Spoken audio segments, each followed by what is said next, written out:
The grocery store. You know, it was the only place I could go to calm down. I'd stare down the aisles and feel an overwhelming sense of calm wash over me. Everything was so organized, all in a line, labels facing forward proudly like soldiers displaying their badges of honor. It was the only place I could count on to be always this way, always what I needed it to be.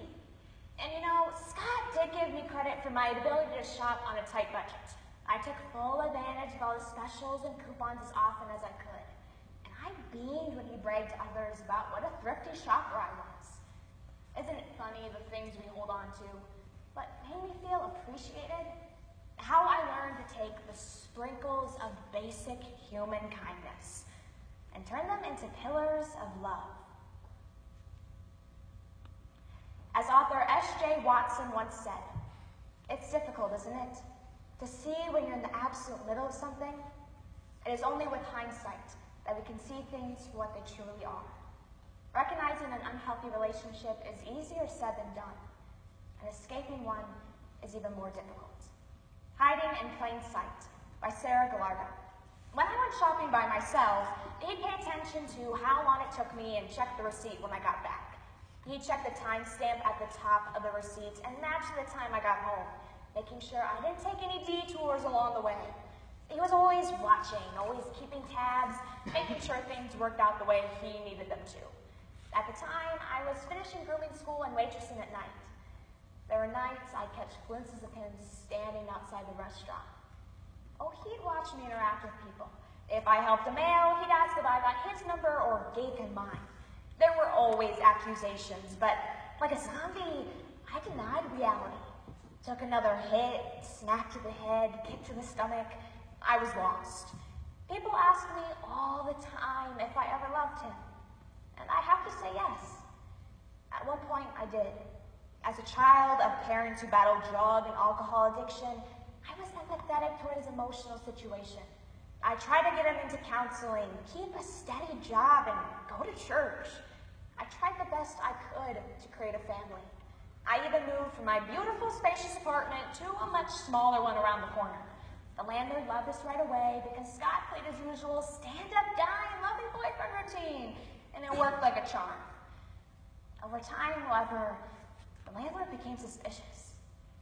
One evening, he approached us both in the hallway, told us he was a mandated reporter, and asked where I got the big red scratch along my neck. The truth is that it happened during an argument the night before. Scott was standing to the right of me, same side the scratch is on. I didn't turn to look at him. I kept my head straight and felt as his hand slowly took hold of mine. He didn't squeeze hard. He just held it. The unspoken threats were the worst because they were open-ended. I got the message, though, so I said, I'm a dog groomer. It happens all the time. I wish he would have asked me when I was alone. I could never understand why he'd ask me that question when Scott was right there. Maybe I would have told him the truth. Maybe he could have helped me. Maybe I could have avoided years of abuse. But he didn't. And neither did I. So the next stage in life was finishing grooming school. Now this was me actually finishing something, pushing through the adversity of my day-to-day life. I was offered the opportunity to groom and manage at a small shop. After landing the job, I felt like I was beginning a new chapter. Being alone at the shop was bliss. I began to form a routine. I ran the show there. I was in control. About 6 months after I started the job, it got all cold and snowy. Now, one morning, it was so cold that the shop door was frozen shut. I tried to put my key in the hole and turn as I did every morning, but it wouldn't budge.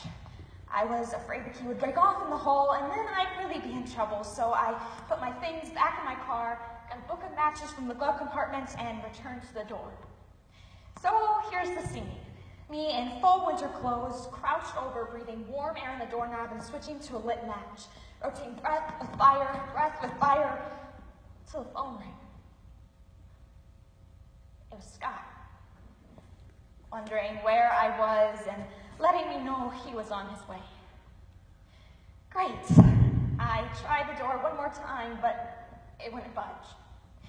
Back to breathing and matches. But in hindsight, what did it really matter?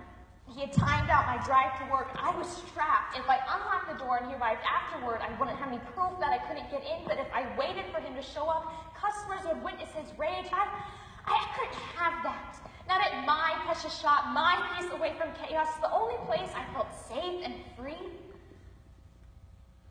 Maybe it was the sun coming up. Maybe it was a 1 degree change in temperature. Or maybe all the tiny grass and flames paid off. But the next time I tried the door, it opened. Just in time for my first customer and then another. Third car to pull into the lot belonged to Scott's friend. Scott got out, slammed the door, and approached the shop as the car drove away. He just sat at the table in the corner of the shop. He sat there all day, sitting while I worked. The tension was more than I could take. All day spent wondering what he was going to do, when he was going to do it, and how bad it was going to be. When the next last dog was picked up, I began to clean in the bathroom. He rushed up behind me. I was trapped. A punch landed on my head. I grabbed my scissors and I pointed them at him. There was a moment suspended between us. He looked at me. I suppose I could have cut him if I had to. If he kept hurting me. Instead, I turned them on myself. Is this what you want? You want to kill me? Because I don't care anymore. I don't care.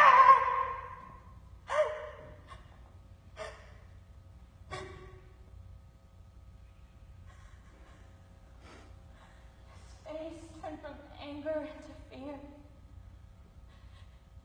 He found a clean towel and wrapped my arm.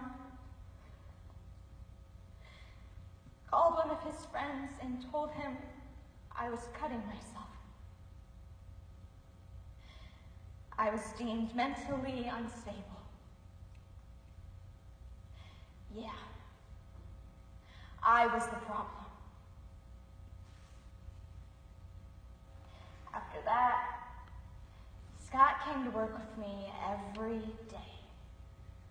He sat at the table in the corner of the shop, watching my every move and listening to my every word. And so my oasis slipped away, all because of a frozen doorknob. Feeling numb, detached, helped me survive so many things. But shortly after the birth of my daughter, I left Scott and we divorced. Now, I know that's a simple sentence, but it wasn't simple at all. For the first time, I began to see clearly who and what he was. Because I had to. For her. She gave me a reason to fight, to stand up for myself. She gave me a reason to live.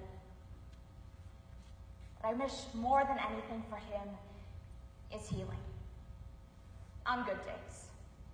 On bad days, I wish he would get run over by a bus. But most of all, I wish for his total absence from my life.